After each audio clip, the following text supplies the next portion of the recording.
thanks for coming, guys. Really appreciate it.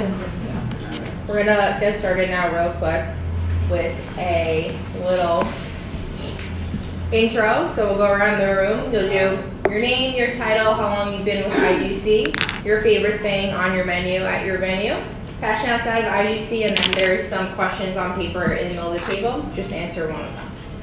Sound good? Yep. Steve, you want to start? Sure. You gotta roll up that I got this. I think I got the same one last time. one. You can switch it. Some of them are weird. No, it's okay. I'll be. My name is Stephen Malley. I am the Director of Hospitality and Guest Relations for Ingrid Company. I have been with IGC since its inception. Favorite thing on the menu is the trademark double patty burger. It is phenomenal. Passion outside of IGC. Lately, I've been getting into boating, so that's like a big thing. Answer question. Hidden talent you have. I can answer a phone during a meeting. Human. Kind of easy, but okay. There you go. I'm Daniel. I work at a refinery with Tom. So, two people that don't work there. Or haven't worked there. I've been here for maybe about 2.5 years, 3 years. Favorite thing on the menu, I'd probably say I am enjoying the squash flatbread because I like cheese, I like onions and stuff. My passion outside of IGC, I'd probably say acting. And then my question says last move you went to see. So maybe I saw someone do like the worm. The last movie I saw, I think. How was it supposed to be? Oh, it was Jojo Rabbit. It was very nice. My name's Sarah. I am hostess at Trademark, and I also help out here in the for office work with marketing. I've been with IGC for 3 years. My favorite thing at Trademark is the brought in knots. It's literally like my favorite thing. It was so good. It's so good. My passion outside of IGC is probably like photography and traveling, and I grew up in Maine. I'm Joanna. I'm a hostess at Refinery Rooftop. How long have I been with the company? I just made a year on the 12th, actually. Congratulations. My favorite thing on the menu is the Thai wings and what's the pretzel bites. Those are really good. And my passion outside of work is being a mom. So I'd love to do that, of course. And I took the D train to get here. So what you're doing. The D train is so close. I'm like 30 minutes away. Boom, bam, that's it. Perfect. When you don't have to transfer, it's like the best thing. Oh yeah, straight through. One is. And that's it. So I'm Stephanie. I'm a maitre d' at Refinery Rooftop. I've been with IGC for a little over a year now. My favorite thing on the menu, I'm gonna say, because I order it quite a bit, is gonna be the prime rib sandwich. Ooh, We'll have it next time we get that. But you gotta share it with somebody because it's huge. Passion outside of IGC, I love makeup. You can't tell today. And I love to dance. And my question is, favorite type of cuisine? I've really been into Indian food lately. Ooh.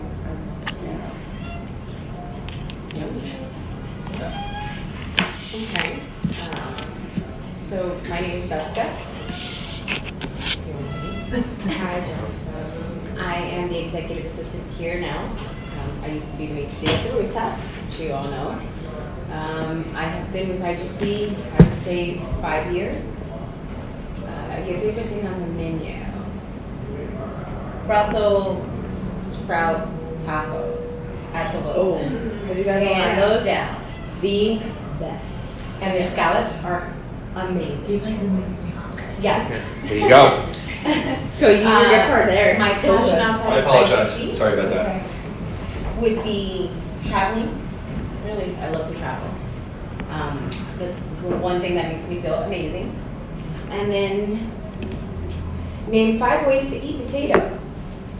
I made a question. Chips, mashed, tots. Hey. Hi, how are you? Wait. Potato chips, mashed potatoes, tater tots, right? Mhm. Baked potato.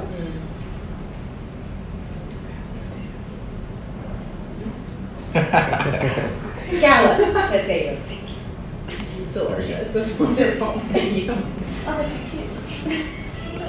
My name is Judith. I am the IGC's Business Development Manager, so I do a lot of these trainings and employee-facing stuff, and then I also do a lot of work with the marketing team doing graphic design and concepts for our new I have been here also for a little over a year, so we started about the same time.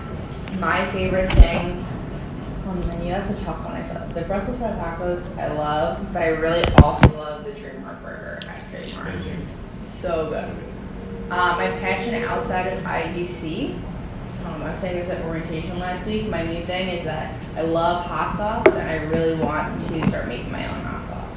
So it's kind of a passion, kind of a goal of mine, so I'm going to try and figure it out. And my question is, my favorite thing to do on my day off, and I would say hang out with my dog. My name is William. I am a part of the guest relations team. I'm the manager, so I do a lot of work with reservations, but I also do the booking for all the live music and DJs. It's kind of like the interesting caveat to my title. How long have you been with IGC? I've been with IGC for almost 11 years. I started at Libation, and I was at Libation up until its closing this past May. And I was there with Steve. Probably there for about 8 to 9 years. Your favorite thing on your menu? Well, since we're not open anymore, my favorite thing would probably have to be the porterhouse at PQ. You can never go wrong with that. Passion outside of IGC. I love New York City. I love exploring it. I've been living in the city since 2008. It still has not got old to me. I still, on a day off, my wife will go travel, pick a neighborhood, West Village, East Village, Lower East Side, Brooklyn. We'll go explore. And the question I have, the craziest thing you ever ate. It's the only thing, I've ate ants before, I've ate snails. The only thing I've ever ate, I'll rephrase it, that I don't like is tripe. Is that a fish? Cow intestines. Oh, Yeah. It's like, people are like, well, this is the best it's ever gonna be. It's the best, it's scrubbed and clean. It's all about how they clean it correctly, and it's still, it tastes like you think it would smell. And I'm like, this is disgusting. Alright. The only thing, Very, very passionate about the tribe. that's it. It's my tripe story. That could be your other passion outside That's of pretty. IGC. We're gonna have to cancel that tribe order. So next week we shouldn't cater and try. No. Okay. Stephen or Red, so you can go. You're up. You go. Alright, so my name is Juan Gordillo and I'm a host at the Wilson. I've been working for about more than 6 months there, so like 7 months. My favorite thing on the menu is the Wilson burger. It's like really fast when you order it and with the side of fries. My passion outside of IGC is photography, and my favorite sports team is Barcelona for soccer. Very good. Just, I'm sorry, I just names really quick again. Juan, Dan, Sarah, Joanna, Stephanie. That's right. Okay, I just because Jessica. Judith next. Alright. So now also we have food from Trademark. Sandwiches and salads if you want to eat. We're eating, yeah, please eat. Yeah, go grab it. They have a ton of stuff. If anyone ever wants to like just go pick at it, more than welcome. So we have a video to get us started off. So I am going to do this.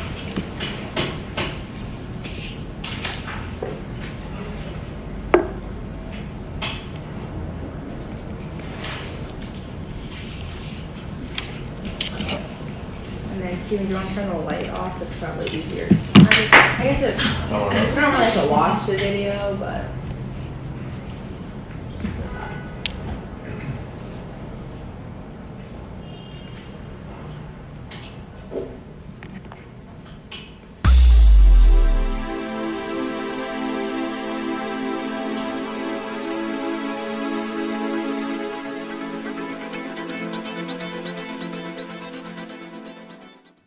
had an experience in San Diego a few years ago that changed my life regarding customer service. I was doing a speech for physicians down in San Diego, La Jolla, in fact. And I live in LA. It's about a, 2.5 hour drive, anywhere from 2.5 to 9 hours. It's true. And had to wear a suit and tie. I didn't want to dress up so nicely for that 3-hour drive, so I put on my most casual clothes. I packed my other clothes in the back of the car. I took off. I'm not speaking in the morning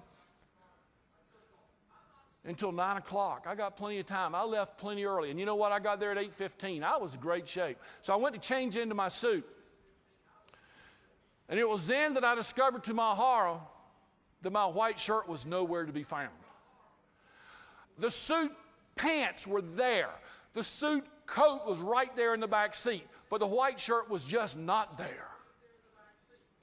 And I panicked and I called Tanya. And she said, "Hey, honey, did you already get there?" And I said, "Yeah, I'm here. Honey, I got some bad news." She said, "What?" I said, "It's horrible news." I said, "I left my white shirt, I think." She said, "Oh my gosh, it's right here on the foot of the bed. You forgot to pack it." And I said, "Tanya, what could be worse?" And she said, "You left your tie too." I said, "Tanya, I'm speaking in 40 minutes, and if I don't have a nice looking, I'm speaking today, I've got to dress up. You got to help me." She said, "I'll call around. You start looking. We can do it. We got 40 minutes. I'm panicked. She called me back in 10 minutes. She said, "There's not a Walmart in La Jolla." I said, "I could have told you that, honey."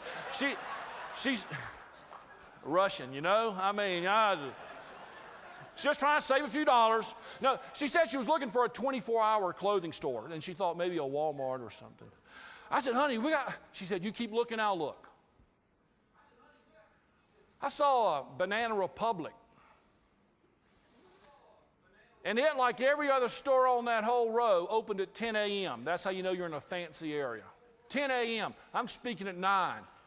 But the difference of that Banana Republic was there was someone inside the building. I saw a young man in there. So I got excited. And I parked the car and I ran right up to the door. And I saw they opened at 10, but he was right there. And I knocked on that door. And he came right to the glass. I said, "Sir, I'm from Los Angeles. You've got to help me. I'm speaking in 30 minutes to a group. I need a white shirt and a tie." And he said, "We open at 10 o'clock. I said, "I know that. I just read that right there. But I'm speaking at 9 o'clock. Can I come in?" He looked right at me and said, "Come back at 10. And he just turned and walked away. Banana Republic did that to me. 1312 La Jolla Village Drive.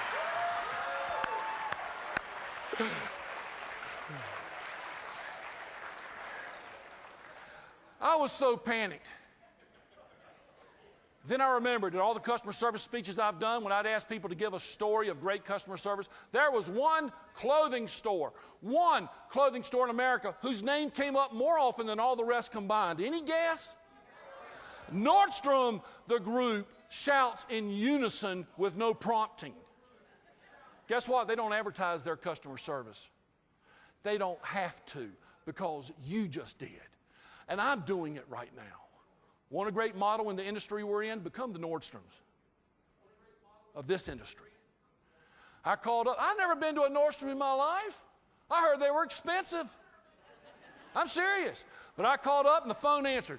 "Good morning, Nordstroms. This is Evelyn. What can I do to provide you with excellent service today?" I said, "Are you for real?" She said, "Yes, I am." I said, "You've got to help me. Thank you so much." I said, "I'm having a horrible time. I'm speaking like in 20 minutes. And I left my shirt, I left my tie." She said, "Where are you speaking?" I told her. She said, "That's right next to us. It's going to work out. You need to come here. We're going to make it work, Mr. Lloyd." I was so impressed. She said, "Now what do you need?" I said, "I need a white shirt or off-white." She said, "Give me the size." I said, 20 neck, 37 length, sleeve. She said, "Okay. Tell me about your tie." I said, "I've got a gray suit. Maybe a gray tie would be great." She said, "Stay on the phone with me. I want to make sure that you get here fine. I said, I'm amazed you guys are open. Everything else opens at 10. She said, oh, we open at 10. But you can't wait till 10, Mr. Lloyd. I want to open the doors for you when you get here. I said, this is fantastic. Thank you so much. I really appreciate it. She said, what do you see outside? I said, I see this is a Marriott. She said, you're a mile away. Keep coming. You're going to make it. Then she said, I've already had George press your shirt. George had pressed my shirt. My wife doesn't press my shirts.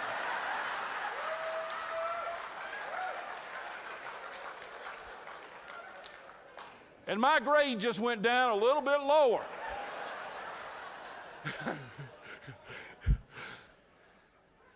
She even said, you know what? Time's too close. You don't come in. I'm going to walk out in the parking lot. I'll be easy to spot. We're not open. There's no cars here. I'll be the only woman standing there with clothes in my hand. I said, Evelyn, I'm a happily married man, but when I see you, I'm going to kiss you. I said that. And she said, sir, that will not be necessary. I said, okay. I pulled up in that lot, and there she was, and I took off that shirt. And by the way, when I say that shirt, I was wearing the most comfortable shirt that I own. Do you have a shirt that you would wear on a Saturday if you were going to be working around the house and you're not expecting any company? That's the shirt I was wearing. Here, I brought it. I'm going to show it to you. This is it. That was my shirt. Now, for my Wisconsin friends that are in here, let me just tell you, I've told this story in just about every state in America. And only in Wisconsin, when I told the story, did the audience go, that's not bad. That's not so bad.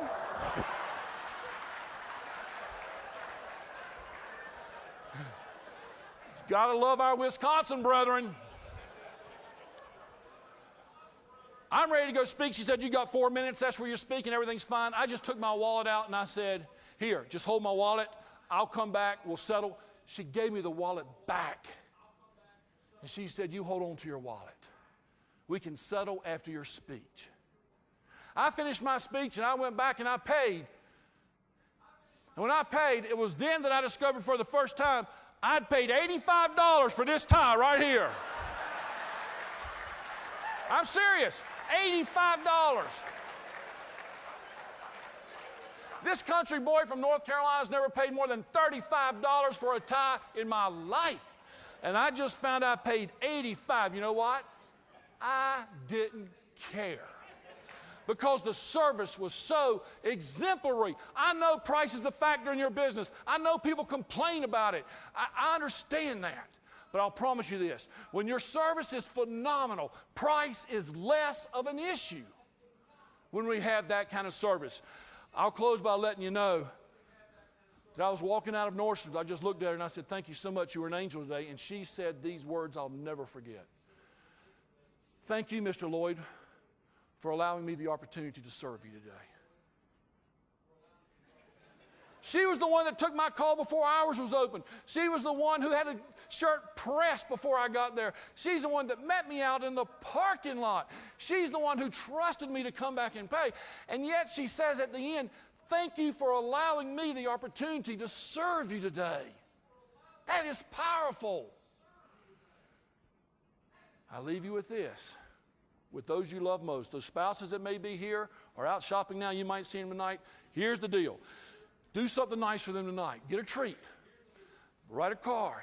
It doesn't have to be a big thing. It could be a small little gift. You do something nice for them. Buy them a drink. And when they say thank you, that's when you say, no, thank you for allowing me the opportunity to serve you tonight. Try that. You'll thank me tomorrow. Thanks. You'll thank me tomorrow. Thanks. All right. So, a little long of a video, but really, I think gets the point across a lot about how much impact we all have in the venues, and even when you interact with people on the street, the tiniest little nicest thing, like the cards we leave on the tables, things that really make an impact on people. So that right there is obviously the Nordstrom way. So we're going to talk about what you guys think the IGC way is. So what do we do at our venues and what do you guys do and what sets us apart. Where if I've been to Parker and Quinn before, but I've never been to Trademark, I went to Trademark, and I feel that same IGC hospitality, even if I don't know it's the same company. So we thought that a good way to do this is to if you guys look at the packets in front of you, we have the 4 H's spelled out there. Hopefully you guys are a little bit familiar with these at least. But I figured we would just take a few minutes individually if you guys want to jot down either some words that come to mind about what makes our hospitality so special. Bless you. Bless you. If it's words, if it's things that we do, tools that we have, things like the cards, ways that you greet people, a scenario, anything like that that comes to mind, just jot it down. We have them split up into the 4 sections of the 4 H's, and then we'll give you guys a minute to do that, and then we'll write some of them on the board after. Sound good? Do we get to put mine? No pressure. The music button?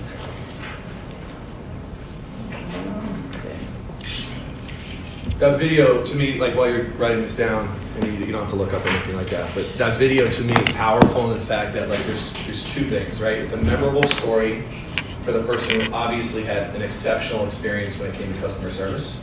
That story's been told over and over again by him. He's obviously, that woman that was able to serve him didn't know who he was. She didn't know what he was speaking about, that he was a keynote speaker and an inspirational speaker, didn't know any of that. And look at how much that benefited Nordstrom from that one person, right? And that same token, in that same video, look how much it affected Banana Republic.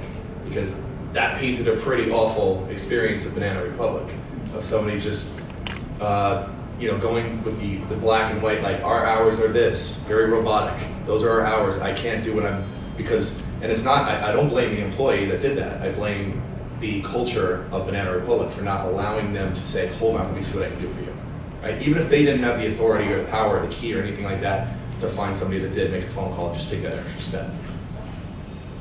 Just something to keep in mind with your own, your own jobs and.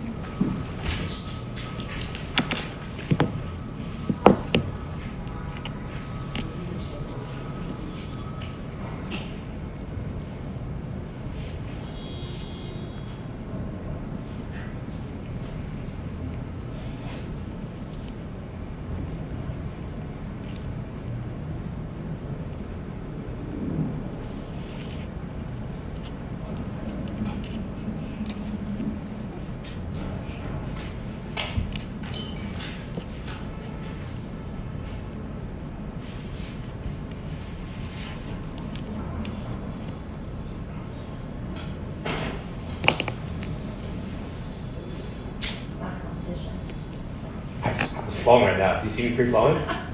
I start getting myself excited. All right, well, if you're so excited, why don't you start off? Let's go by 4 H's. So what do you have down for human? Okay. That you think So we do well? it says people in the process. I feel like we empower the maitre d's, the hosts, to go off script. So if you need to go off script of like, hey, welcome to so-and-so, I'm so like, can I see, like, you can talk to someone like a human. You can say, hey, look, for example, your table's not ready. Look, I'm going to do my best to get you a table. Hang over at the bar in the corner. I'm going to grab you in a second. And that's going off script. It's talking to someone like kind of like shoulder to shoulder, not whispering in their ear, but like, look, I know we're busy. I know you want to be, you don't want to wait. Your family, your kids are tired. They're getting cranky. Let me figure something out. I'm going to play a little human Tetris, and we're going to get you seated. For me, it's, I call it going off script, but we allow it to happen, and I think that separates us from like walking into an Applebee's or a Chili's. Nothing wrong with those places, but they're so robotic. Shots fired, wow. Banana Republic, Applebee's, Chili's. Be humble. Now we're all going to do human first, if that's okay. All right. All right, does anyone else have something for human? I put down recognition and like not just like I know art, but like looking at cues, like maybe an accent like here, or like clothing fans, like a sports team, usually regional, like a college one. Oh, are you here for, maybe there's a game at MSG, because we're right by there, or I found that's a nice way to. Yeah. Identifying it, like kind of identifying your guests. And then you can find, then you know where they're from, so you can just, okay, they're from here, they come here for football games, so you probably see them, in the fall. That's a good one. It's really good. Anyone else? It's just like making, conversation with that, not just like, going by the structure of, how was your day? It's your birthday. Yeah. And Like talking to them if they're sitting there exactly. reading, not just staring at the wall. Make them feel comfortable, like while we're waiting or being seated.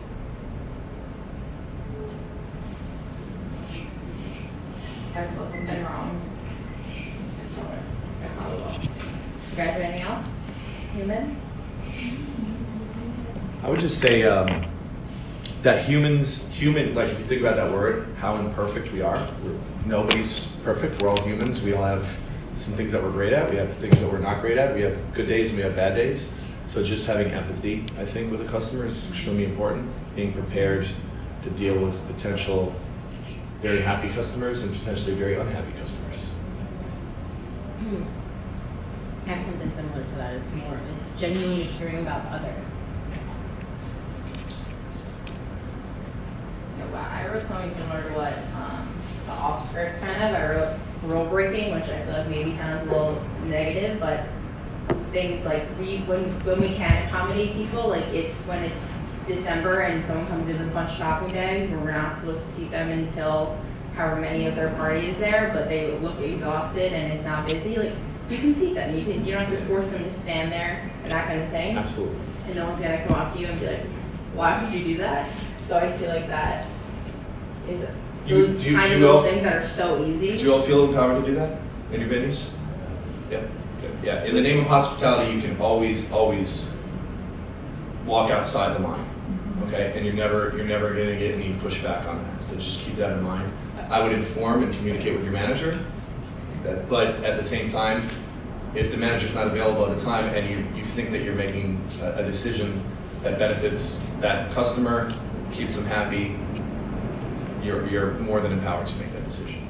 I would always say to the host I was working with, and a lot of times I was the host, but I would say as long as you can explain yourself, then that's all I need. Figure it out. Why'd you sit that 2-top at a 4-top table? Well, I had to do this, and that. I'm like, no problem. Like, as long as you have an explanation and there's a end goal to how you're seating or what you're doing, that's all that matters to me. Just as long as you weren't doing it mindlessly, like, oh, well, I just did it because I wanted to. As long as there is an explanation that they can find in any venue. All right, we can move on to Hungary next. So everyone want to share for Hungary? Wanting to always outdo yourself. Sorry, I cut you off. I'm sorry. You outdid her. You accepted. You outdid her. For example. Oh, sorry. No, you go. You're up. I just want to. I have the Dove chocolate.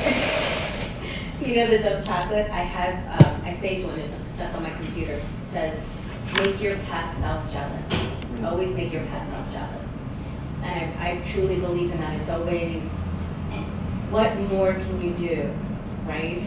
To be better, to be greater, to be remembered, to be,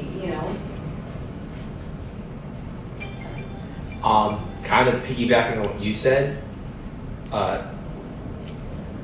want to be better was one of the things I wrote down. Don't become complacent, and especially with this company. Like, I started as I think I bar backed at one point, but bar back bartender, and I just kept trying to be better, not staying complacent, and then they gave me opportunities. Like, I got to bartend one night. They gave me Tuesday nights down the Lower East Side, and I thought it was the greatest thing in the world, and I wasn't making any money, but I knew it was a foot in the door, and I wouldn't allow myself to be complacent. I always know with this company that the next opportunity is right around the corner, and you don't know who's watching, and you don't know when that opportunity is going to be. A lot of times we don't even know when the next venue is going to open up, and that next venue is, they have to fill it with GMs, AGMs, bartenders, servers, and all these positions that you could potentially want, and you could be working. Your manager on the floor could be the next GM of the next venue, and he likes you, he likes to work with you. You want to move up the ranks, then boom, that's how it happens. It happens quick. So don't be complacent if you want to move up the ranks. Career growth, I guess, would be right. Anyone else? But like knowledgeable, or like, you know, there's like a free education there that's, you know, you can talk to the bartenders and the servers and like, and that way maybe that's, you can, if a guest is coming in, you can be like, oh, if they say, yeah, I'm for a drink, oh, you know, like at the roof we have a selection of like old fashions, and then as they're leaving us, you're like, hey, how's your old fashioned, or what do you have to eat? And then that's another human touch. Absolutely, I love it. That is huge. Knowing your menu. Yeah, because a lot of people come in, even though you're not the server or the bartender or whatever, they'll still be like, oh, so what's something really great that you like on the menu? Sure. They're always going to ask that question. They always ask that Yeah, question. love So it. usually the first thing before you even set them down. And then I always like to tell them about like my favorite cocktails, and then usually people will be like, yes, it was great. And I was like, yeah. Yeah, the host stand is like an information desk. So people are going to come to you and ask you directions. They're going to come and ask you what your favorite dish is, where they can get the best drink. So they're going to ask hours of operation. There's a lot of questions that are going to come your way. So I love that. That's great. I think one thing that I thought of for Hungry was it's like more simple, but even just looking forward in the night at like the reservations and just coming in. I used to hostess at this place in Brooklyn where they took reservations in like a notebook, like literally on Right book. paper. Yeah, the other thing they literally was like a loose leaf book. And I literally, it would just have like 3 things, and you couldn't do anything else. You couldn't like plan, you couldn't move anyone around, it wouldn't stay, like you had no ability. It used to give me anxiety because I literally, like, you can't plan ahead or anything. So just having the ability of like, when you come in, obviously you guys do that all. Like, you can check, you can look forward, you can plan, you can move things around, you can make things the way you think they should be done. And I think even that, instead of just standing there and like having to absolutely. tackle this thing Sure. from is Projections or forethought, I guess, would be the category for that. Yeah. Projecting. Anybody can come up with a better adjective, but I'm great at that. Forethought, yeah. Forethought, that is better. Jeez, you I don't have to think like throw me under the bus so bad. Should just It's a lot better. I can't spell it though, so F-O-R-E. Yeah, that works. It's good for now. Humble. But taking photos, because people want Oh, yeah. that's great. They're like, oh, can I take that for you? And then I get a better shot. I take a few. I'll be like, I'll take a few. No one move. Like, see if you like You it guys before we must be move. so good at that by now. Like, you know exactly. Oh, that's where great. people I love it. stand. Anything else? I would say non-judgmental, like not caring like what their background is or like where they're coming from or how they're dressed. Just Treat the same. Love it. I mean, especially the world we live in now and how toxic it can be and judgmental. I think that's a great, because you can be in your sanctuary of the Wilson.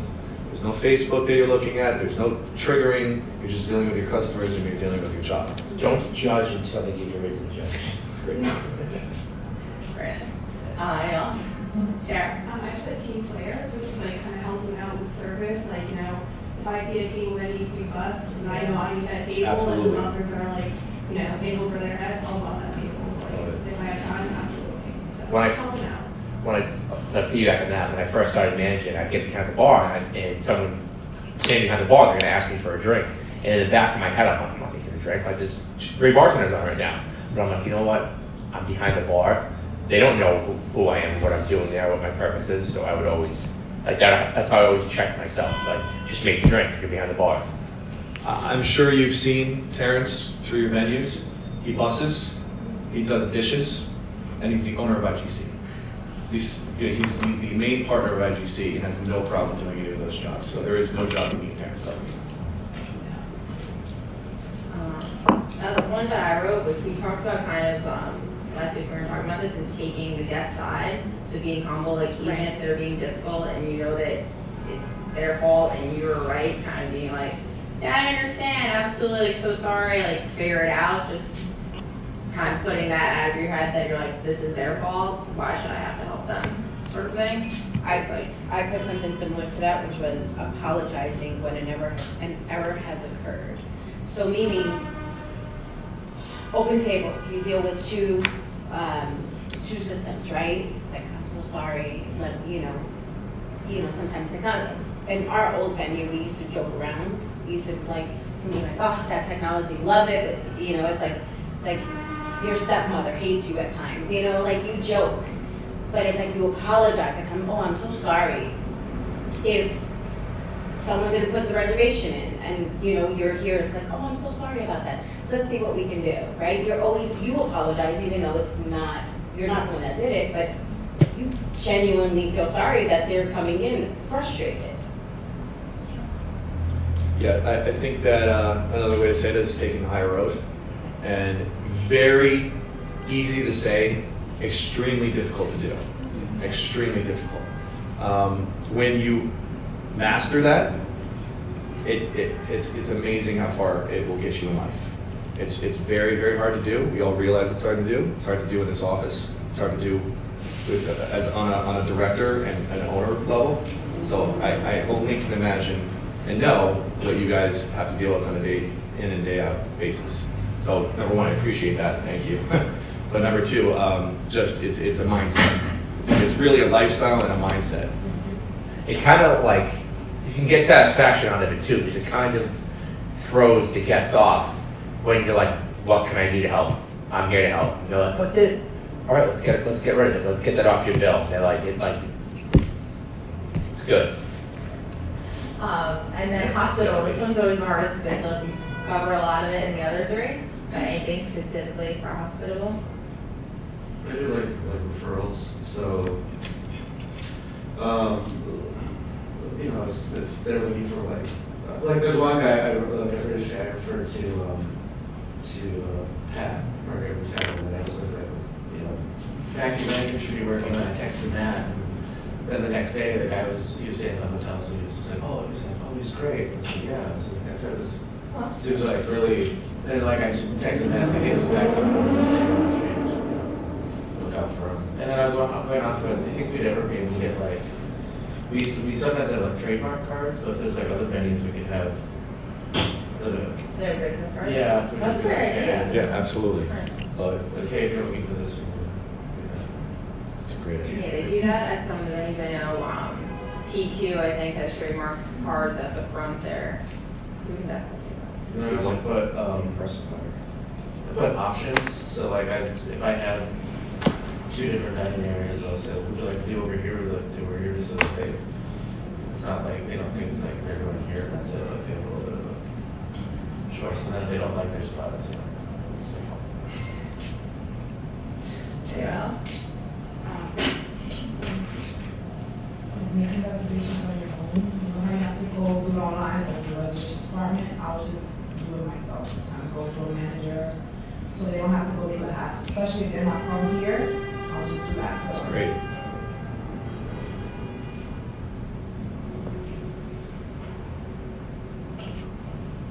I had a couple ones that a family, they had a reservation, and she called me on the phone to tell me that she didn't think that they would be able to keep it because they couldn't find parking. And I said, bring the car, I'll get you parking. Because I knew, especially with a refinery, if you work in a hotel sometimes, if they're also affiliated with a parking garage, you can get, and I know they do it typically they do it for their hotel guests, but if you really beg, you might be able to get one for a customer, and believe it or not, one of the girls downstairs got me a ticket for it. So that's great. So I think that goes back to learning and knowledge, what Dan had brought up earlier. That's information that you kind of knew, but you weren't really sure that it could be. You thought that it could get done. That's a great question to ask, rather than just, if you don't know, you're going to say no, right? If you know, you're going to say, you're going to find a solution. Even if the answer is no, you're going to find a solution. But if the answer is yes, you're going to be able to say yes. It's good. I love that. It's great. It's a lot of great stuff, guys. Yeah, awesome. What we're going to do is we have training today and training on Monday. I'm going to take all the stuff that you guys come up with. We're going to put it together in like an IGC hospitality post packet, and then I'm gonna send it back out to you guys after, just so we have all this stuff, and we'll keep it at the host stands too. So we can move forward from that, and then the next thing, kind of on the same wavelength, is IGC verbiage. So the next 4 pages in here, we're not gonna go through all of it, and some of it you guys might have seen, they might keep at the host stands. But the quick sheets that have a lot of the verbiage, some of the SOPs, and then all of the other venue information. So I think Steven, you wanted to go through that first page there? Yeah. The quick sheet? Yeah. The quick sheet. Yeah. Well, first I want to say that you got, I mean, just so you know, this is not, the reason you're here is not because you're not doing a good job. I hope you all understand that. We think you're doing a fabulous job. This is only to give you, give us some understanding on some of the frustrations that you go through. Also to learn from you on some of the things that you're picking up that might be a little antiquated for myself, Will, and Judith, and Jess. So like any information that you can bring to the table here is phenomenal for us. And then at the same time, maybe there's something, a takeaway that you don't have to know and remember everything that was discussed here today, but if you have 1 or 2 things that you take back to the venue, it's fantastic. So this, we put this together just as a reference guide, and I'm like this, in hospitality, I swear, like I always say this, like the host is the most important position. I think it's the most important position. It's more important than a server. It's more important in some degrees than a manager. And the reason is because you're the first and last person seeing what's the customer, the face-to-face. You're gonna see the expression on their face when they walk in.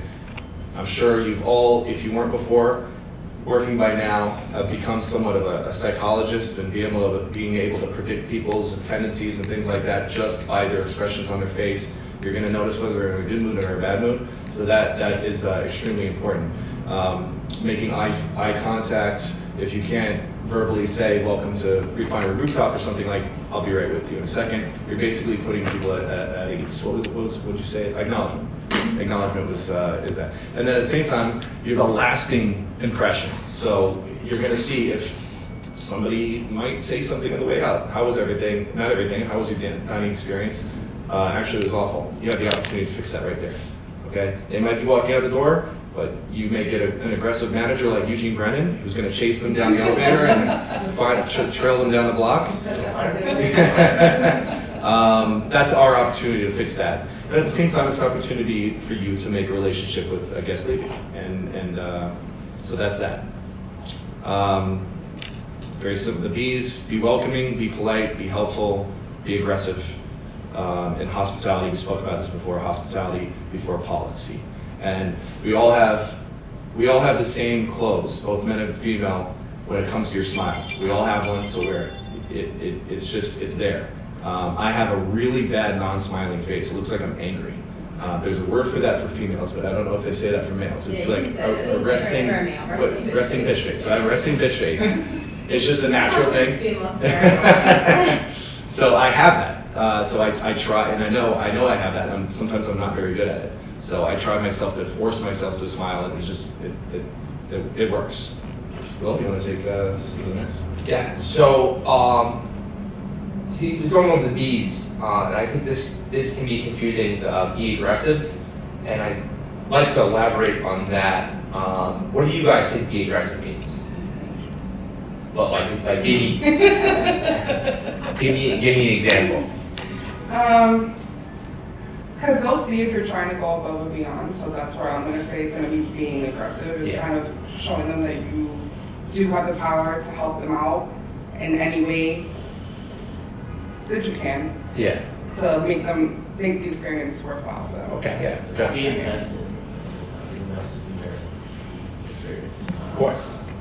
And also, I think, to elaborate on both what you said, I think it's to take control of the host stand and the seating, and like you're in the driver's seat. You guys are not only controlling the flow of the dining room floor, but also the kitchen. So be aggressive, seat the tables that you need to sit, pull back when you need to pull back, like put your foot in the gas, put your foot in the brake. You guys control all of that, and that's, I think, even the point you were trying to make of how important the role is. We'll move forward. I'm not a big script guy. I think these are good reference points to go off of. But I mean, if you've been hosting for a couple months now, you kind of have your own unique script. It's like your own little DNA. And if it works for you and it makes you feel comfortable, then people will know if it sounds scripted. They're like, oh, it's a robot? Like, we will go to, what part do you want to pick up from Steve? I guess maybe you could just go down to, well, this is just a ticky-tack thing, but the guest information for walk-in calls, I mean, for our purposes in Sunrooms, we'll get a little bit more into technology later, is getting the correct first and last name is super important, and then either an email or phone number, okay? And a quick way to do this is to ask for, if it's a common name and you think that there might be an ability to merge, to ask for the last four of their phone number, and if that pops up, you're going to be able to reference it and get them in the system right away. You might get some pushback on that for a phone number. Email, we get that, we understand. We're not trying to jam it down anybody's throat. It's for your confirmation. We want to make sure that you have it in writing. Like, there's all different little tricks to the trade. To complete the, go ahead. Rude. Sorry. Not an inch. Yeah, so information for us right now in our growing stages as a hospitality group, we're building a database, and this database is used for a plethora of things, but most importantly, it's for our events, our one-off events, our annual events, our monthly events, our weekly events. The more names and emails we have, we can, the technology is great. We can literally narrow down the groups that we want to target for the events. And this will make the events as successful as possible. It will also help us to avoid people removing themselves from the email list and stuff like that. Because we can target these groups to, someone goes to the Burger Bash at Park Avenue Tavern, and we do a fundraiser at the rooftop, and we're doing the best burgers in New York City. We're going to target the Burger Bash people at Park Avenue Tavern, and we have these email lists. So getting the name, the first name, last name, email is not just some tedious task that we put you guys on. It's so when we throw an event, there's a bigger picture, and we have this database that I think, how many names do we have right now? 600,000. 600,000 guests in our system. And we see it with every event as time goes on, becoming more and more successful and easier to throw because we have, it's a numbers game. Yeah, it helps us grow. And I don't want to we're going to go over all this later, so we'll get into that. But one thing I did want to mention is that, it's a minor thing, but it has happened from time to time, is if you're merging a guest, make sure it's the right guest, especially with common names, because what happens is we merge the guests and then we're sending a confirmation email of a reservation or a guest satisfaction feedback, and they're like, well, my identity was stolen, I was never there before, and really it was just the wrong emails attached to the wrong guest. That's why I say try to get in the habit of you asking for the last 4 digits of their phone number, or if you see that name come up, if it's Stephen Malley, Mr. Malley, is the last 4 digits of your phone number 2789? Yes, it is. Boom, you know it's me, right? If it's not, you can say, oh, would you please provide your phone number, and then go from that route. I think we're gonna take a little break for 15 minutes, but do you want to go over the VIP protocol stuff really high level first? Sure. Let's do that. Yeah. So for our purposes, all of our customers are VIPs. We all know that, right? We try to treat and give the same experience to every customer that goes through the door. However, there are some guests that we've identified that have either showed loyalty to us in some way, are part of our family in some way, or just somebody that we've identified as being important to our success that we need to make sure we hit it out of the park for. We've identified that internally, which we all know as a VIP, as PX. So these are our luxury clients, big spenders, trendsetters, celebrities, critics. But there's more to that. It could just be somebody that had like an amazing proposal one time in our venue and comes 3 years later, and we want to welcome them in. That could be a really important person for us. That could be a PX. Okay, so when you see that identification for the customer, that's for you to know that we got to, be all hands on deck. If the manager doesn't know, make them aware. If the kitchen doesn't know, make them aware. If the server doesn't know, make them aware. And then on a level above that is our PPX. We have identified kind of like the technicality of what a PPX is and how much they've spent and stuff like that. But these are people that are your like top 25 out of 600,000 people. That if you see a PPX, it's like, oh, we got to really go above and beyond. I think it's safe to say too that if there is a PX guest or PPX guest in the venue, whether you mention it to the staff or not, it's going to come back to the venue. Terrence will be alerted, or one of the other directors or higher up partners will be like, oh, so-and-so was in the venue, how did it go? And to be able to, oh yeah, to give a report and kind of have your GMs back and have your venues back with these VIP guests is a good look for the venue. It shows that you guys are on top of your game. Yeah, if we get a PPX, like the directors and owners are going to be notified, and one of us will most likely stop by as well. It's that important to us. Are investors part of that too? Like, is Pat Burke, is he like an investor, is he a PPX, or is he like both? So an investor doesn't necessarily make you a PX, right? You could be an investor, it'll be tagged, you'll see all the investors, but of course we want to treat our investors very hospitable. Like Patty Burke has spent a ton of money in our venues and also happens to be an investor. So yes, he's a triple PX. I think he's a triple PX. He's great customer for us. You can read through this on your own. I just wanted to touch upon the IGC discount policy, just so you know what it is. Investors are entitled to 25% discount for reservation 4 or less per venue. So Patty Burke might be invested on the rooftop, but he's not invested in trademark. He gets the discount on the rooftop, does not get it, and they're all identified separate. So you will see that automatically, just so you know. Across the board, IGC employees are including yourselves, are entitled to a 25% discount, and then managers and above 50%. Same rules apply. And then we'll just skip down to some of the words that we use that you hear that might be confusing when you first start. GOI is a guest of interest. This is somebody that not even have ever been to our venue but is celebrating a birthday or had a special request. We identified them as somebody that we would like to pay a little bit extra attention to, and it's an area of focus. You had an event with IGC, you know what that is. Regulars, identified as 5 or more visits in a venue.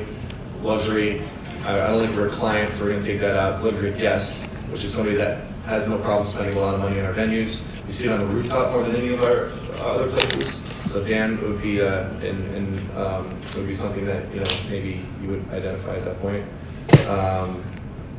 IGC employees, pretty self-explanatory. Turning over the rocks. You guys know what turning over the rocks means?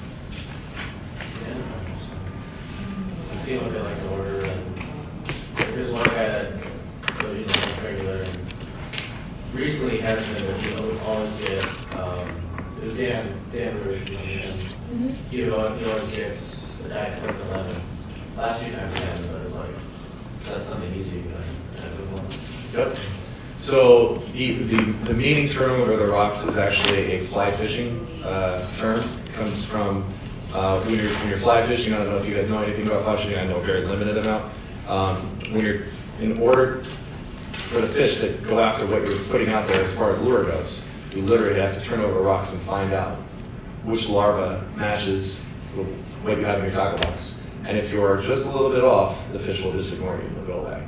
So that's what turning over the rocks is, finding out what's underneath, what's beneath that beautiful shiny surface, finding out what the little nuggets of information are about that. He likes Diet Coke with lemon. What is he doing during his free time? Does he play recreational sports? What do his children do?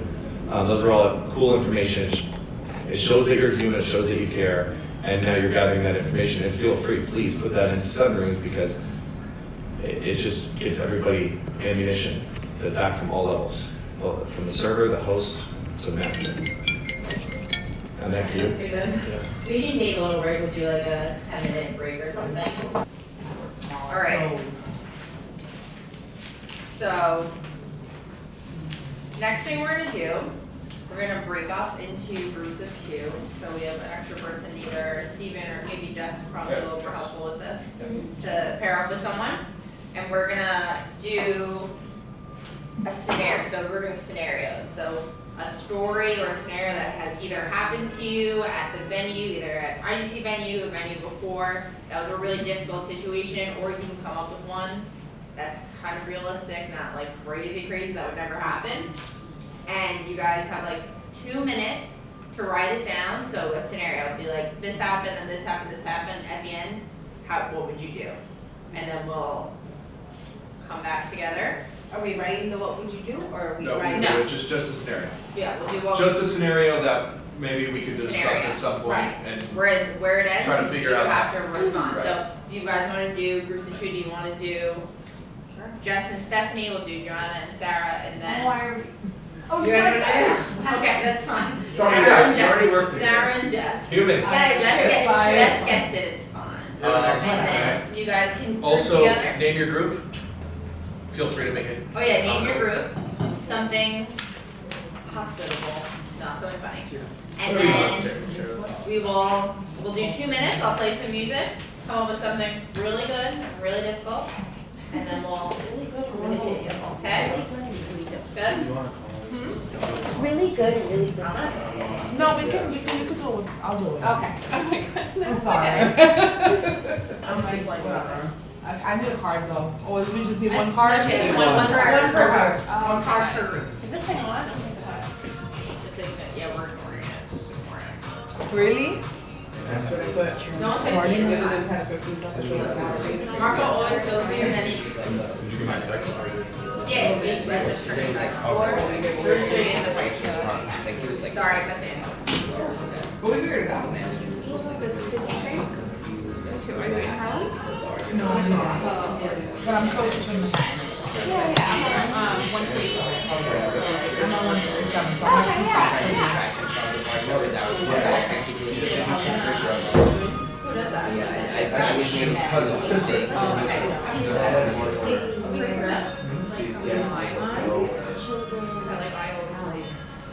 I always ask you, is it Tuesday? Christmas Eve, so Christmas on Wednesday. So like, here's the name of the people.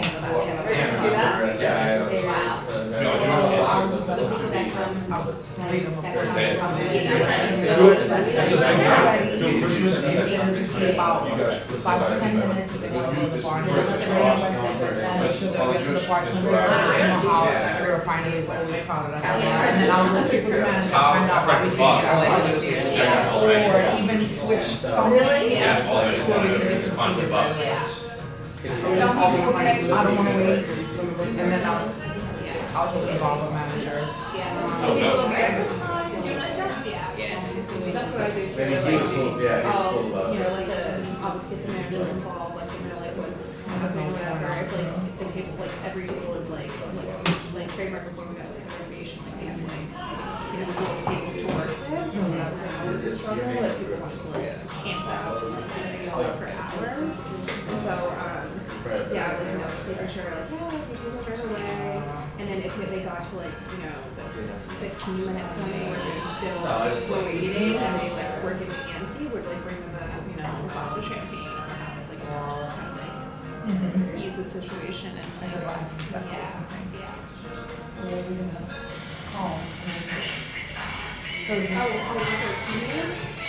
Wait, do we pick a team name or wait? Yeah. Team name. Team name. Ours is the best, but We I'm want not to gonna just tell be you able to to write. refer to you. Hostess with hostess. You may get points for creativity. It could go into the final decision. Might as well just don't even try for the best. So it's like the semifinals, is that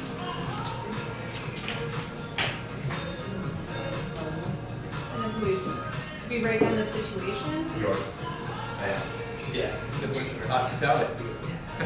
Are we writing down the situation? Like, Yeah. Yeah, write down the whole thing so that I can pick it up and read it and say the whole situation. We can use it in future. events. how are you doing it?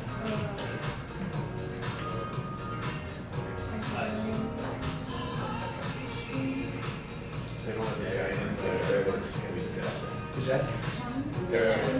You guys waiting for us. Just go? Yeah. I don't, no, I will. I'll get, I just wanna, I mean, I can try to ask. just get there by. That's right, just right quickly. From Just one get from it. here. I leave at 3:45. I'll be like, It's the first thing last time. I could get home walking in like 17 minutes. If I run, I could get home 10 minutes. Yeah, that's because you're so tall. But I know. Their legs are so long. I don't know if that's good for me. I have to defend short people. I'm very short. That's what my son says. Yeah, I can tell. Everybody's taller than me. And I walk really, really fast. That's Yeah. true. Yeah, but he and I expend less energy. Yeah. So. That's true. Like, I feel like an avatar sometimes when I'm like walking with my wife. Like my legs are going like this. And she's I know, like, yeah, "You started know, having a post and then. Oh, my hair's 5'4". Yeah, she's right around, like right. When she lacks in height, she makes up for it in personality. Yeah. I have a playlist or same.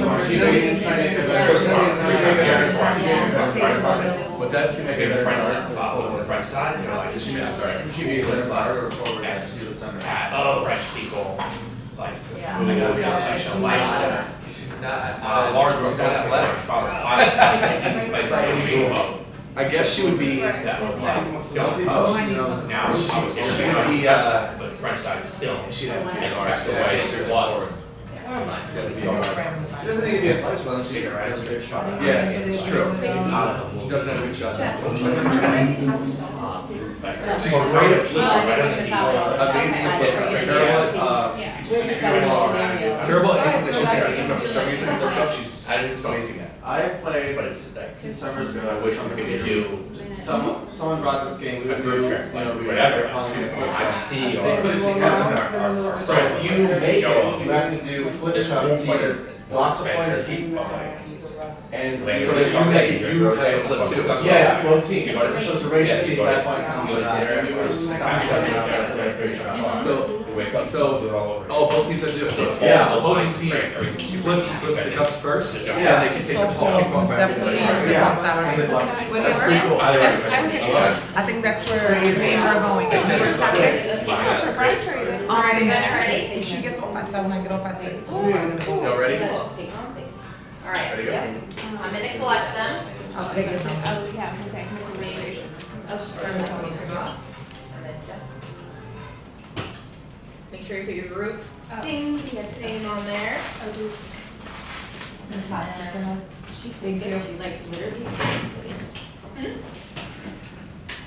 Alright, so we have these three. So now with these, we are going to play a tiny bit. We're gonna call it a game show, but it's not as exciting as a game show. But we're gonna do what would you do? So we have our 3 scenarios that you guys did now. Ever We're seen a gonna- TV show? What would you do? You're John gonna say it, you're gonna say Kewins. it. I'm John Kewins. You gonna say it? What would you do? Yeah. Good joke. Yeah, the song cue up. I bet it's funny. That's a good, we should do that next time. What? The theme song for it. Oh, yeah. Oh, man. Next time. No, we don't. We're growing Sorry. together. Next Stronger time. together. Hungry, that's hungry. sound effects. Hungry, yeah, exactly. So we are going to hand you back a scenario that is not the one you wrote, and you're going to get 3 minutes to solve it in the most, and say what would you do in the most hospitable IGC-esque way. And then Stephen, Will, and myself are going to be the judges, and we're going to deliberate on your responses and let you know who is the winner. Here are the prize. There is a prize. The So- the names. Do we have the I'm names? going to write the names up And right then now. So we they don't have to write down their scenario. They can just verbalize it when we, right? They're gonna discuss them. However they Yeah. can read it. Okay, You're gonna yeah. read it out, but if you want to write it, so we first group up is. Hostess with the mostest. Ooh, Good one. love it. Yeah. Pizza hands, make the pizzas. Pizzas. You ever see that before? That dance Oh, is song? that what they Yeah. are? Those are pizza hands? Oh, because the dough. Yeah, Oh, Is my that variation on God. race? Wow, that blows. yeah. I was like, what? Is it most this? Mostess. Mostest. You probably wanted it in front of you, right? I All love it. right, that's team 1. Team 2, Maitre d' Mamas. That's awesome. Wow, of course. Who's that? That's us. They should be mamas. Good one. You get points for creativity. Points. handwriting's going downhill. And then we have. Number 1 in hospitality. One. Of course. Okay. Of course. I like it. All right. So we're gonna make sure you don't get yours back. I can do that. You get I that. can do that. You get this one. You get this one. And you guys are. This one. That's a lot harder than what. All right. So we're gonna give you 3 minutes, and I will say that if you answer yours and another group thinks they can do better, they can steal it from you. So you really have to bring out all the stops. This is you just gotta go with what you think is best. What if I have multiple options? I'm gonna say if this is, can I say if this is an M? Oh, you want to steal it back? Sure, you can have back. No, can I just throw that up front so they can't remember? But in real life, you really only have 1 shot. Okay. So I say put your best foot forward, Okay. and then it'll just be a battlefield after that. See what happens. Get that music back on. Let's go. So be as creative and think as outside of the box as you can. So you guys want to make this like say. The answer is yes, not no. Originality, See, this should come because this is. or thinking outside the box. Doing like categories. Yeah, just what we things you want to work on. Yeah, I mean, if I don't, that's if I don't have. Like, This is you don't know what it is available. All right. You saying logic? Is that days when you're using or with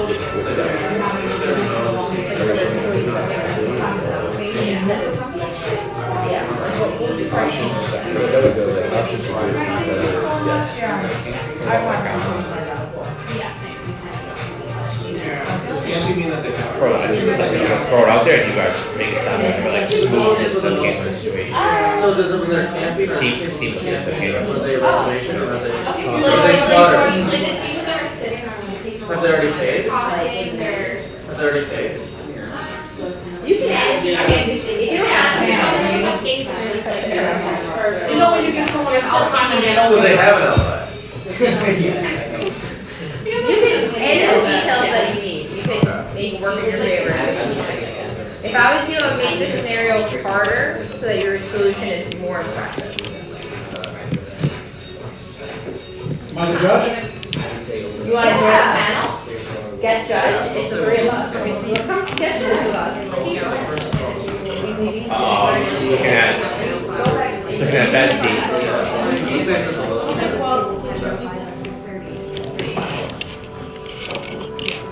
Can you come into it? I'll think of occupation. Take off food. Don't. If they go around and say when your picture can put out one of these. Exactly. It's weird. Like I think in a meeting setting, it's more. it's hard to like walk to the plate. It's a tough one. Favorite actor? I'm right here. Leo. Leo? Absolutely. Ariel. He's good. David Grace. Oh, favorite actor? Philip Seymour Hoffman was an excellent actor. Day Lewis. Not even full name, guys. Who I Nick Cage. It's hard. Which one? Hellraiser 4? Scott Baio. Did you just say Scott Baio? Oh my god, I have to do it. It's too funny. David Hasselhoff is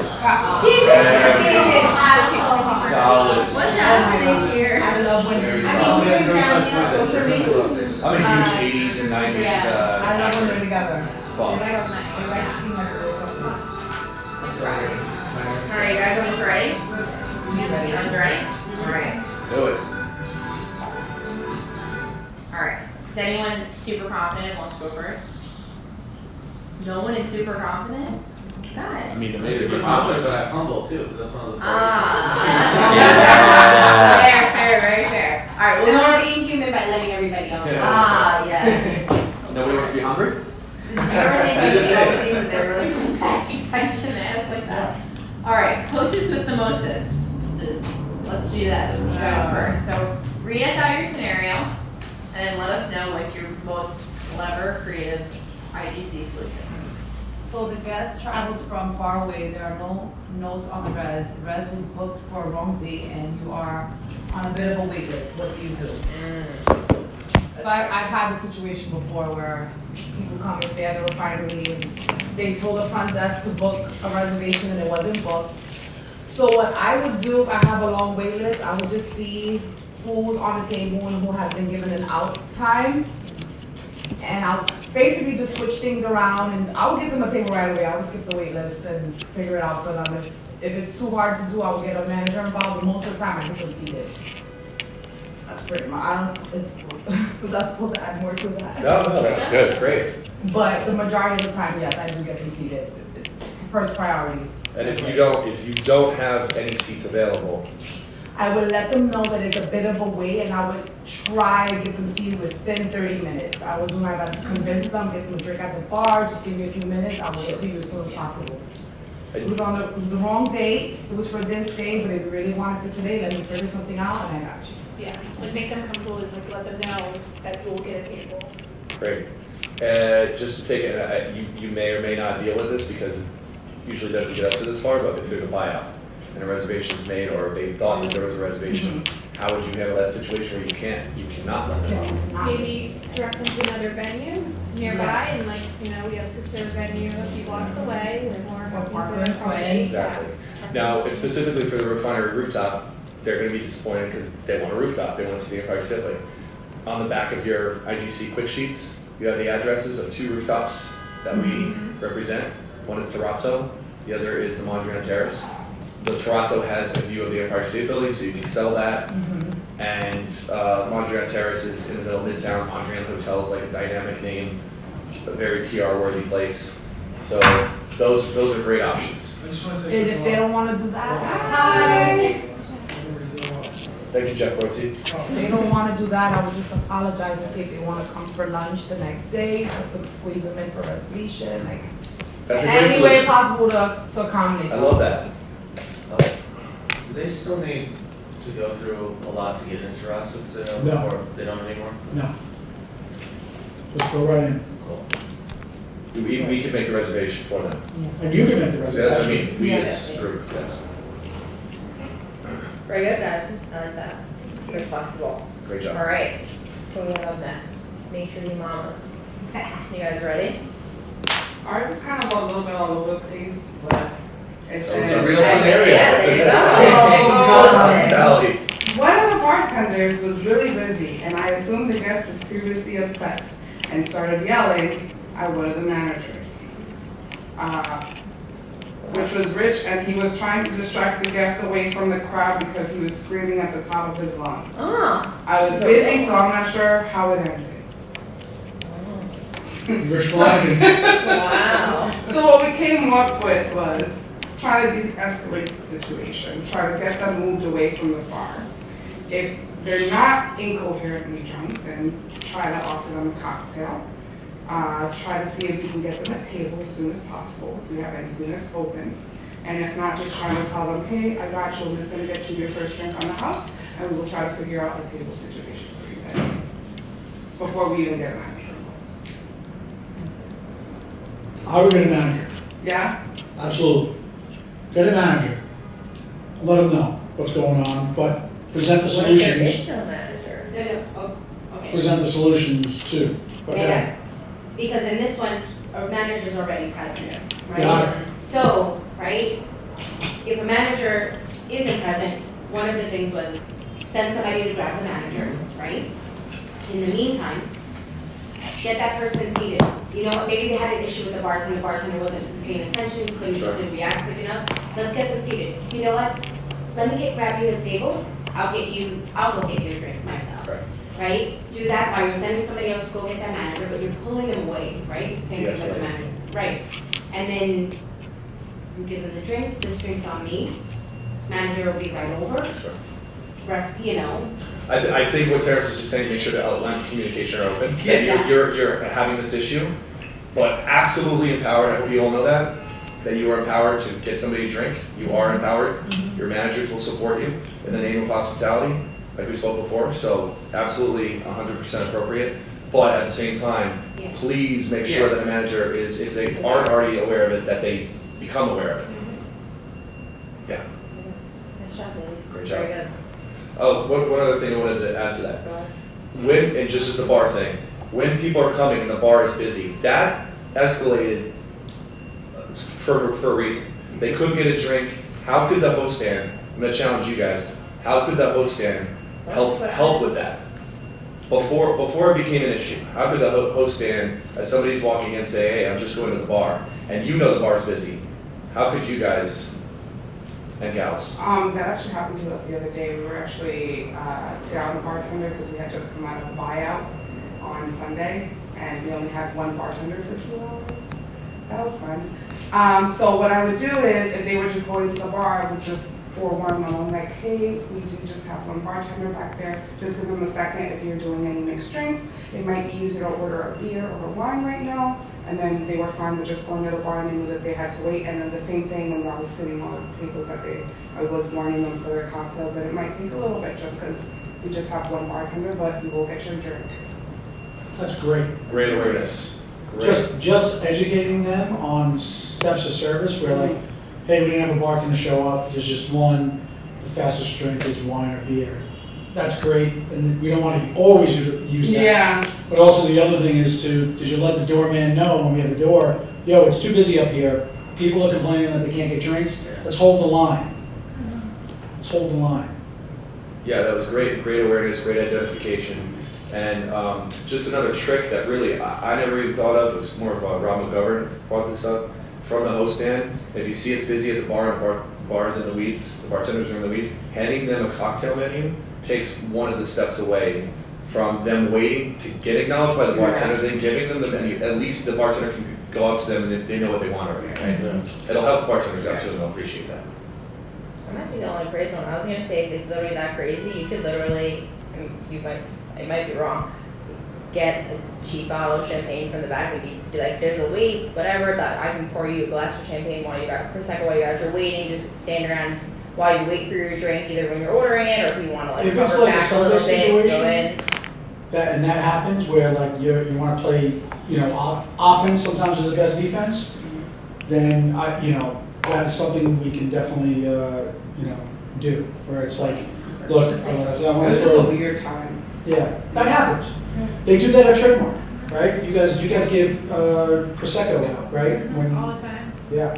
Lava Brunch in Las Vegas gives a welcoming drink to everybody going through the door because they get hit at once. Everybody comes in all at once, so it's just a little shot of cranberry juice and some cheap liquor. But it makes you happy. You walk in, you hear music, and you get a little drink. That's nice. Yeah. Great job. Good job, guys. All right, and that's last but not least, number 1 in hospitality. We have a reservation comes in for their reservation, and you have no tables available, people are camping out, how do you handle it? I would first get them around, I'd say, we're just getting your table ready, get them around in the bar, and then if we have the space, I would either, we were thinking if it was at the Wilson, you can open up the lower level, or if it's at the roof and I can build a table, I'll build a table there. And if it's busy with the server, I'll get their water order first, offer them a bottle of sparkling or still, and then, I can take it over too if they're in a hurry as well, but they should have that first drink there, so then they can just enjoy it and be able to look at the menu and the server. That takes a little pressure off the server as well, because then that's a step they don't need to worry about. Build a table. It's great.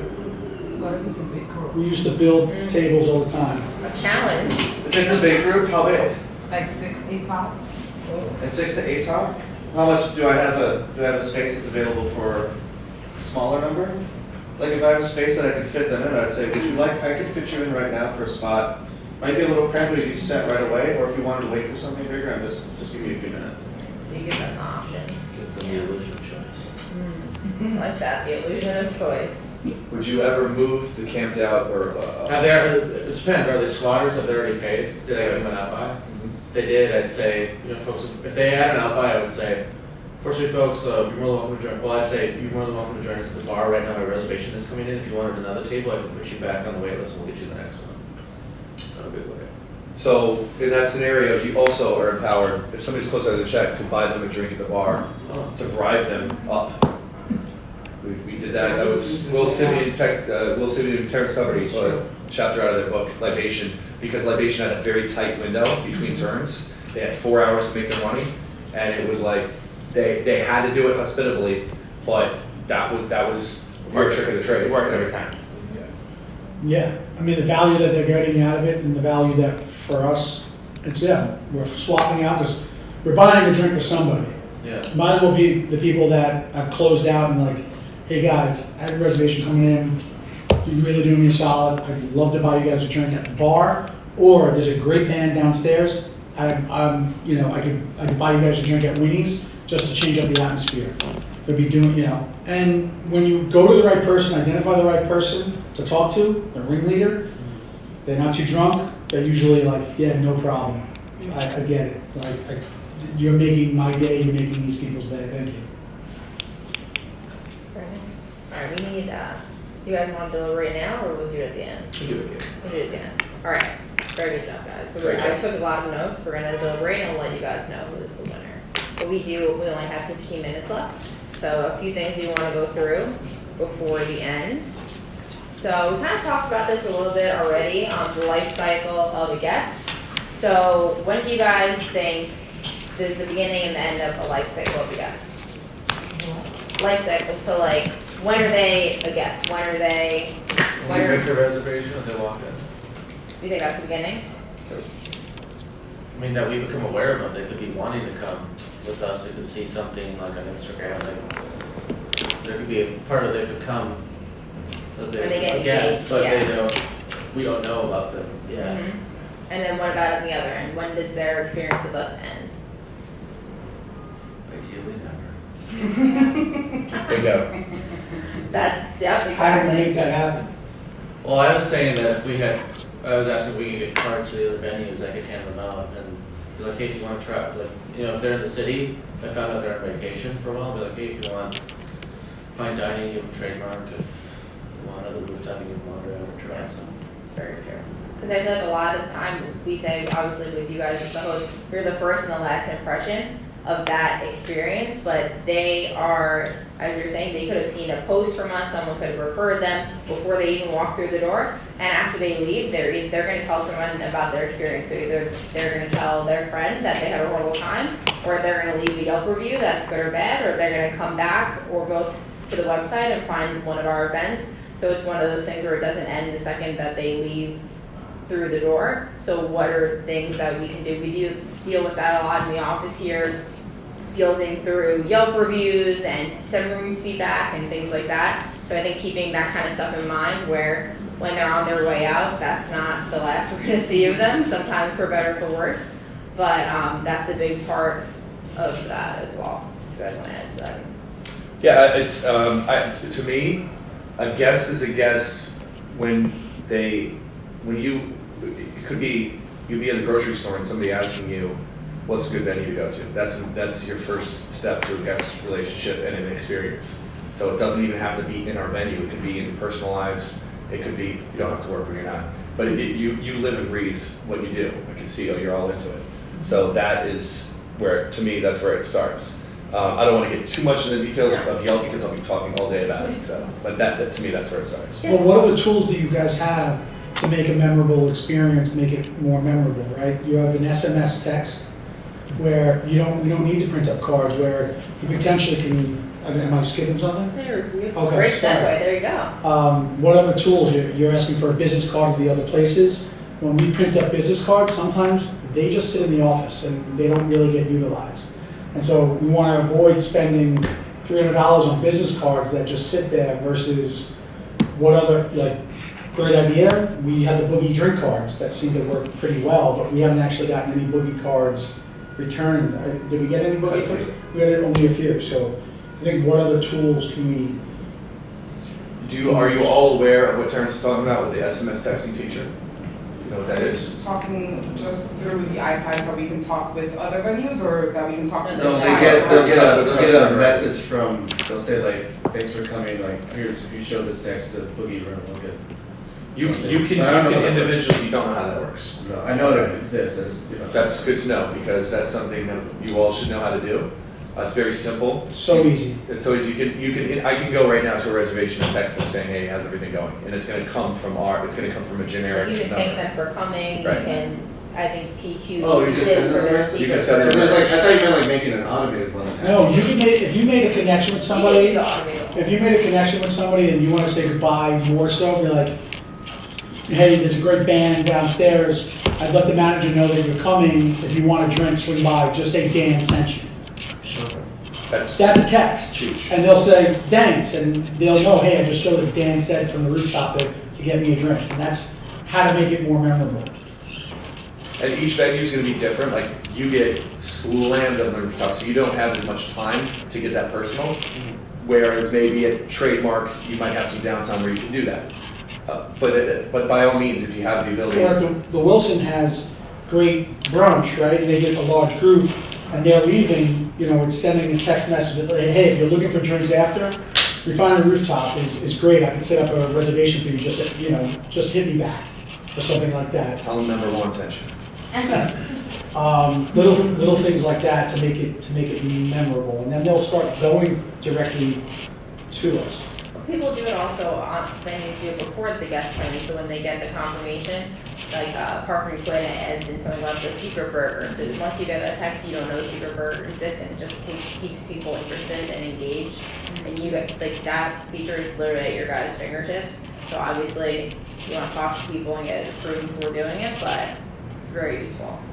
But that segues into obviously you guys have a lot of technology at your fingertips at your host stands. You have at least one iPad, maybe a Grubhub, maybe a bunch of phones and things like that. So I think we're curious to know like, what you guys find the most useful, what you wish you had. I know that question was in the feedback also, but wanted to hear from you guys on that a little bit. Or even more so, what gets in the way? What slows you down? Do you have too much stuff? Yeah. Mm-hmm. Besides the people. There's nothing we can do about that. I just gotta kick them a little bit sometimes. iPads are a little slow. Oh, I was gonna yeah. say that, we didn't have, they're That came up a bad. couple times in the feedback form. Yeah, so why not, is there too much stuff? Have they been refreshed? Have you After guys? Updated. a certain point, I think The life the cycle of RAM, the products. random access memory starts to, you know, It's like a car, right? starts to decay. Yeah. Yeah, they're. We'll look into that. That slows us up sometimes. We'll look into that. But sometimes they'll like spaz, typing or they'll typing information. freeze. Oh, by the way, all 7-room apps on the iPads need to be updated, because that might be slowing you down too. So if you could Okay. update it to the newest version, if it hasn't been already, that might help. Because they mentioned that the other day. Is it better to get a Mac and do it on a browser instead of the app? You guys walk around with Oh, they walk iPads? around. Yeah. No, but they still would have an iPad, but the Mac would sit at the desk. What do you guys think? Like, would you? If it's busy and there's only one of us, I don't know about you being in the front. It's harder to Just make a say- reservation on the web browser than it is than the app. Way. The app is much easier. Alright, so I'll have to look into it. Open table can be tricky at times, especially if it doesn't Sync up right sync up away. right away. Like they have to go on the office computer to sync it up with 7 rooms. Right.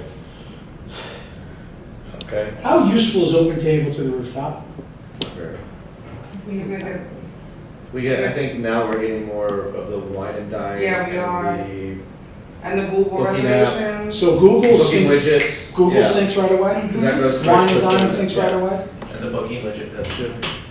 So the reason why we have Open Table up there was just because lunch, right? It's convenient for lunch and, you know, on this off season, right, during the fall and shoulder seasons. But, inventory wise, how do you, just shut off inventory potentially and take a shot at it that way? Yeah. Because in January, it's not that big of an issue, but in the summer, it is. Let's just shut off inventory. We're getting the walk-ins anyway. You could propose that to your GMs. One of the things that might be helpful to you guys too, I think, is if you look at all your open table reservations that do come in, that are open table, once they're in 7 rooms, those people, like, you can have a little checklist, like those, or a little mark. Those people kind of tell them about, like, our website, or you can book, I know you booked on open table, but, you can book directly. There's sometimes a little bit more offerings, like, or openings, or availability on our website, and then just kind of guide them. If the more you guide people towards the website, which has 7 rooms, we can, Saves us $1 per customer or more. Open tables, it's about $1.50 per customer that we pay on top of a monthly pay. Like, open table is horrible. It's horrible for restaurants. They're like a monopoly. They own 70% of the market, and they rip restaurants off. We pay thousands of dollars to open table, and when people could just don't show up even. Yeah, and that's important too, that you cancel, because we might get charged for those as well. So Is it preferred to do cancel and not no-show, or is no-showing them? No-show is good. Is also, we'll still also block them off. Yes, no show is good. Yeah, no show But if is. you no-show on 7 rooms, does it go through on open table? No. No, that's where open tables kind of screwed Yeah. 7 rooms, because 7 rooms is a restaurant like platform. Yeah. They built it for us, Yeah. to make it easier for us. Open table is for them.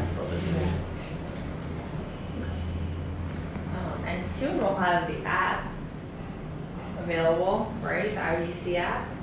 Coming to a trademark near you.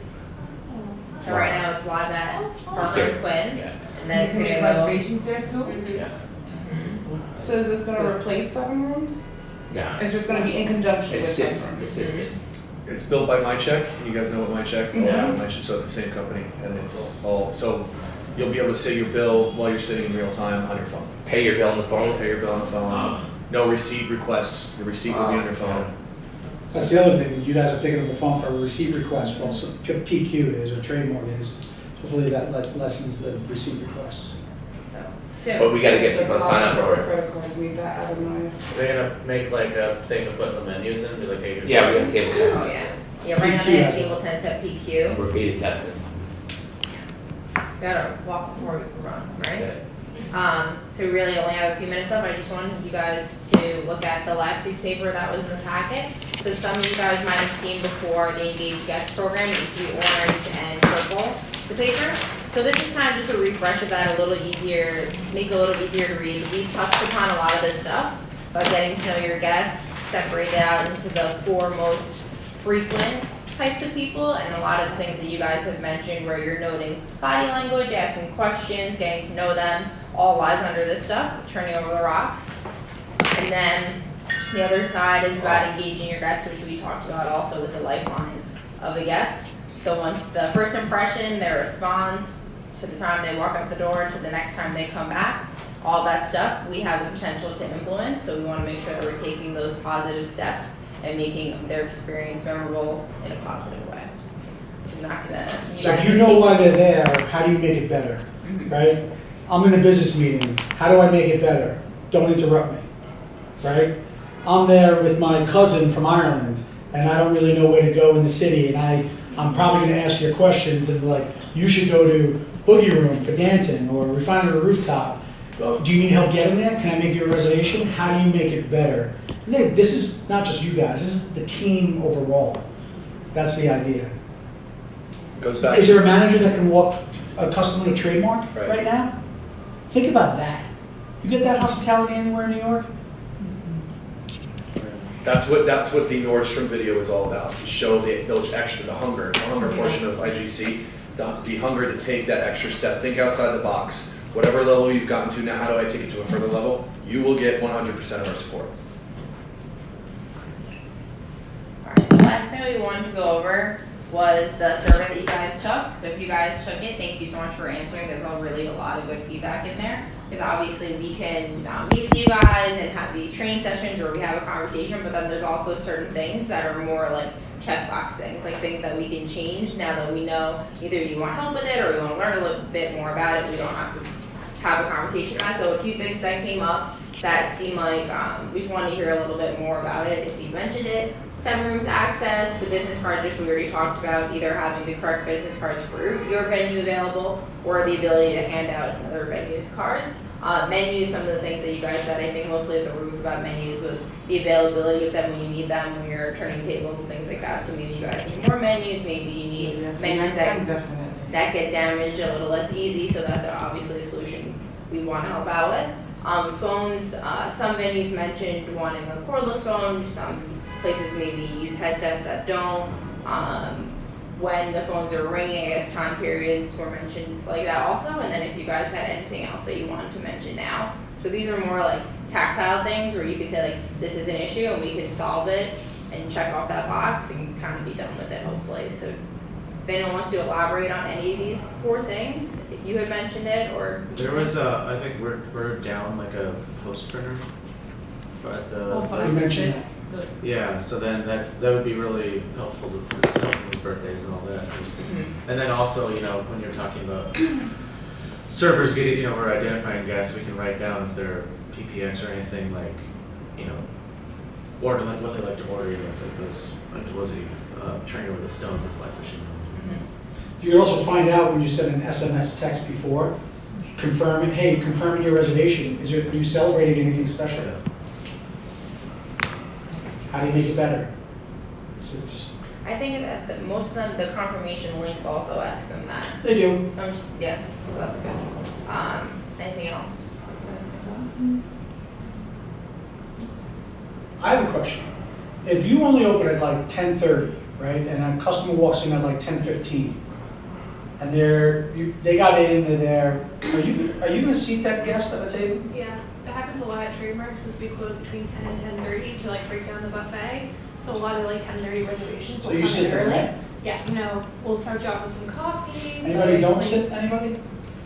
I usually hand them menus and tell them to just give me a few minutes. How do they get up? Yeah, somebody came to the kitchen once. No, because sometimes people get up there. Even though the elevator will be locked, there's people that show up Yeah. even before we're even open. come through the stairs. You call it too. Remember, Yeah. if you call the elevator up, it's somebody Yeah, that's. well, if they get up there, then if the server's not ready for them, so it's just gonna be a few minutes going to see. I can get water if they need it. Wilson, what? Oh yeah, we have like a late lunch menu, so like we don't really close except for breakfast. But even for breakfast, we give them a few minutes before, and we kind of let them know. We kind of really advertise it. Okay. That way there's no like issue. But you sit the guest or you don't sit the Yeah, guest? we usually sit the guests. Okay. I'd say err on the side of sitting the guest and making them feel welcome instead of awkwardly standing there. Yeah, stuff like that. So it just happened to me recently, and I was like, I wonder what we're doing. And I know what we do, but You know, Well, for us, we either- usually have the bar set up already with all the chairs, so we'll just send them over to the bar, give them some menus. And Yeah. just You were working or you were dining? I was dining. Have you ever seen Meet the Parents? The movie, Meet the Parents? Remember the scene when Ben Stiller's at the airport and she's calling, all general boarding, and he walks up, there's nobody in line, and she's like, I haven't called you yet, sir. Yeah. And he's just takes a step back. She goes on her computer. She's like, okay, now we're taking platinum. And then he comes up and she's like, yes, can I help you? Like, that's going by the rules. That's not seeing outside the box. That's Banana Republic saying, we open at 10:30. Yeah. Sorry, I can't do anything. Just keep that in mind. You can always, there's rules, but those rules, you can step up and there's lines. Please feel free to color outside those lines in the name of hospitality. if you own the place, would you have that rule at that time? Would I do that? And I think there's some, I just want to say, I think there's some non-negotiables when you work the front, right? One of them is absolutely making eye contact and saying hello to every person you see. It's not a hard thing, right? It's the one, like, it's the easiest thing of your job, is saying hello to everybody. And you never know, like, in just saying hello, what someone might say back and what you might be able to pull out of them. You know, something as simple as hello, good morning, how are you?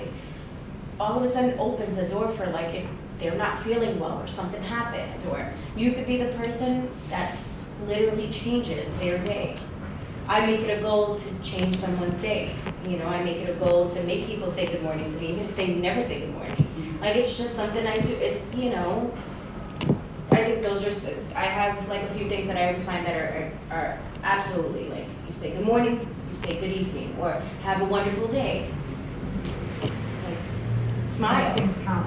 Yeah, those little Treat it like things. your home. Yeah, those little things. Make it, challenge yourself to always, challenge yourself to change at least one person's day. Like, that's the way I look at it. I think those are some good words to end on then. Make your past self jealous. Make your past self That's my takeaway, by the way. Thank you so much for coming. I think most of you have seen, we left you all a thank you card Thank signed you. by most of us in the office. If there's a gift card in there for you guys to use, please use it. Go to one of the venues and enjoy yourselves. How much is it? $50. $50 gift card. Go to another venue and use it. Let us know how it is. And then give us some feedback. Yeah, feedback. Yeah, let us Were know. you welcomed? Were you welcomed? What was your impression of the host stand? See the shop. Regardless, give them a good Yelp review. And you invite me. Hey, who's the winner? Oh, yeah. Okay. Oh, yeah. If you say we're all winners, I'm winning. We don't play like Everybody that. gets a We bit don't of get- participation for you. I'm gonna have I mean, to we spend get time this. there. They can't be too bad. Instead of me emailing. Because she's only gonna give it to me from 2 o'clock. Clock in at her routine, I'm losing trouble. Okay. Just go and So- don't talking and just. All right, ladies and gentlemen, after much deliberation and much consideration. I know, just hand it to me. We are excited to give the first place prize to #1 in hospitality. Very creative. Everyone's was very wonderful. It's a Danny's good like, I knew problem it. to have. But we will say the prize is that you get a bottle at Book Your Room to book a reservation whenever you'd like, but we will give that prize to everyone because everyone's answers were very good. Okay. So whenever you guys like, just send us an email. I'm gonna give you guys my business card if you want to book your event, your bottle at the Book It's Your a Room. complimentary bottle I like for a a bottle. party and guests. If you want to bring guests, you could all go as a group. You can go individually. I will be there Saturday. Okay, great. Give me a bottle of towel. Yeah, no So you problem. guys just send me an email and if you guys wanna have any questions or anything, we're hoping to do this host training once a quarter. So maybe 4 times a year, it might be closer to 2 times a year. But we do have another one on Monday, so all of your other hosts at your venues will be here on Monday. And I'm gonna send you guys a feedback email too, because we wanna know what you guys wanna learn or what you wanna talk about at these things. We think it's a good opportunity to just like get all in one place, meet each other, and yeah. Thank you all If so you much. questions- Thank you guys. Great job. Great job.